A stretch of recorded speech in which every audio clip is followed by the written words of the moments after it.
question. So, tell me your name, sir. Harvey? Harvey was talking about how big those nests must be.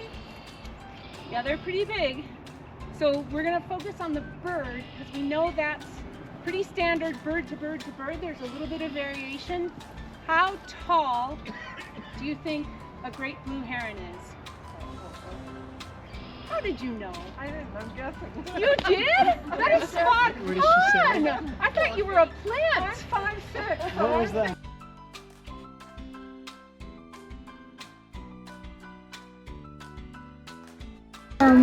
Hello, my name is Talon, and the most surprising thing today was that I am the same size as a blue heron.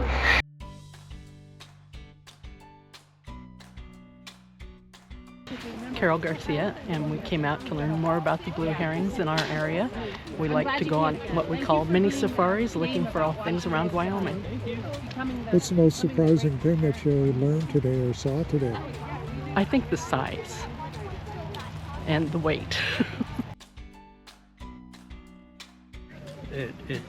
A minimum 6 times every school day. I drive by here and I keep watching these things, so this is nice to get over close to them.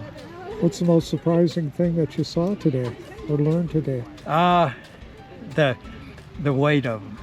I knew birds were light, but I didn't know 6 pounds was these birds weigh 6 pounds. 6 pounds for such a big bird? Yeah, I guess 15, and that was a little bit heavy. But I know birds have hollow bones, so they're light. Yeah.